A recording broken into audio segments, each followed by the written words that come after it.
Welcome back to Sunrise Daily. Well, yes, we will talk about debt sustainability, but if we could just go through some of the comments coming through from the DMO, where she said, look, most of Nigeria's borrowing, in fact, she said from her comments here, she did say that our borrowing is targeted at infrastructural development. And without borrowing, there's no way that they can fund the budget. But she goes on to say, that the strategy is such that we shouldn't be focused on the debt to GDP, and that they just want their strategy is targeted such that we do not crowd the private sector. That is the strategy that the DMO is explaining how we're proceeding with our borrowing and our budgeting system. Is that a bad strategy? Was this DMO or what Professor said? No, this is from DMO, but if you want to respond to the... Well, if you look at what Professor said in Abuja, it shows clearly where I stand that your debt is to your revenue,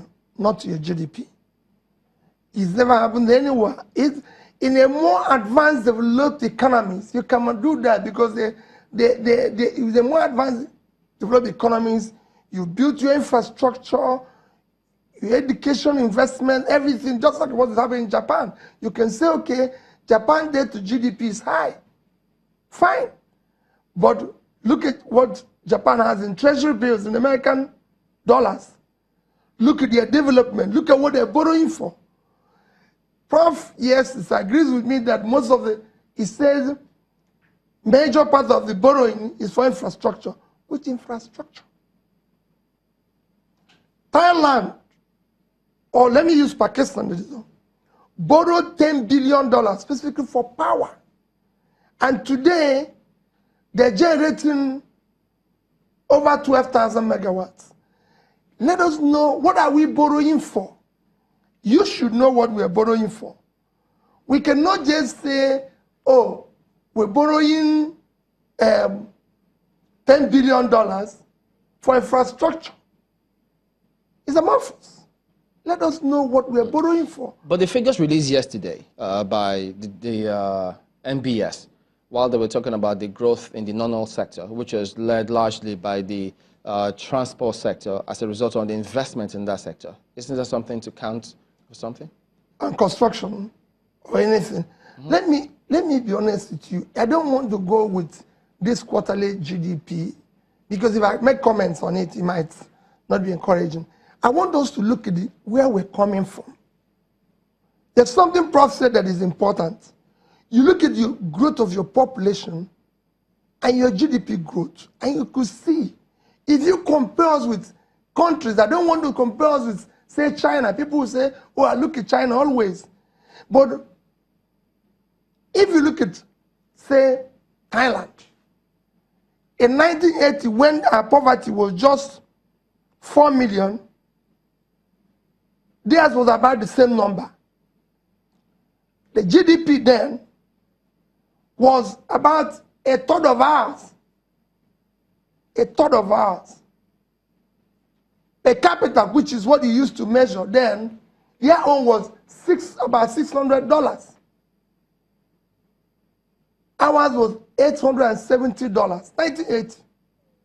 Today, Thailand is $6,000 and we're 2,000. There's a growth of 1,000%. Ours is 200 and something. In China, the case is a mess. So those are investments that they've done over time. Over time, they have been focused on growing the economy. They've been focused on taking their people out of poverty. So, which is what we haven't been able to do over time. So doesn't that mean that the government is correct then when they say, look, what they met on ground, poor infrastructure, inadequate investments, which is what they're trying to shore up with some of the strategies that... Let me tell you, whenever people talk about what they met on ground, I have served. For me, is a non-issue. How? These are things we take into consideration when we hired you as CEO. So it's assumed. It's only in Nigeria that people are looking for election and say, the country is bankrupt, the state is bankrupt, the state is owing debt, the this. And when they come in, they say, what we met on ground? What were you assuming your numbers when you were promising us you're going to make $1 1-to-1. What were you using when you said you're going to bring down the fuel price to 40? It is assumed that yes, we agree that this company was losing money. That's why we hired you as a new CEO. Because countries are run like corporations. We hired you because we believe that maybe the last CEO wasn't living up to our expectation. And then this has gotten worse. So instead of reducing the number of poor people, they've increased for over 10 million. Instead of reducing, all indices has gone negative. Employment, everything. Businesses are losing more money and everything. But you took time to achieve the results you got while you were in Anambra State. Which result from? Go and ask anybody from day one. I keep saying, can take it one after the other. In terms of road construction, which is most critical, we want to check anybody, how many roads that were commissioned within the first few years. You can go on and see what we did in education, what we did in health. We are not expecting 100% result. We're expecting 100% effort. What is happening in Nigeria today is that we have abandoned governance to politics. Okay, we'll come back and look at education in a minute, but Ajuri's got a question as well. Go ahead. Yes, Your Excellency, my hope for us this morning, for our viewers, is that they'll be able to watch a conversation that is really being discussed through the lens of the national interest and not through the lens of political interest. When you say that it doesn't matter where we came from, you're talking about Thailand, you're talking about some of these other countries that built their countries over 40 and 50-year development plans consistently. And you're talking about a situation in which 2015, our currency is plummeting. Our buffer, our foreign reserves are approximately $28 billion.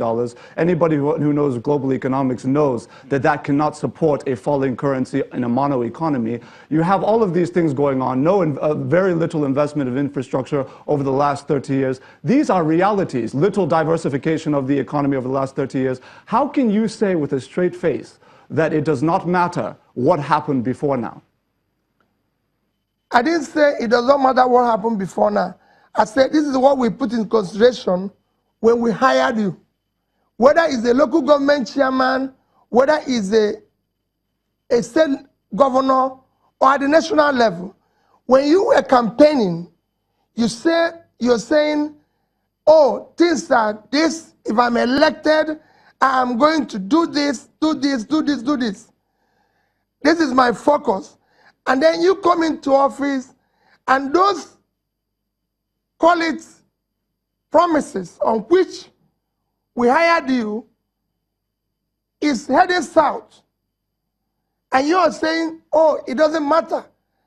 I said here, I'm not talking about politics. We should concentrate on those things on which you are hired. If you're talking about our economy, there are things that should be worrying us. This year alone, our stock market have lost over 2 trillion.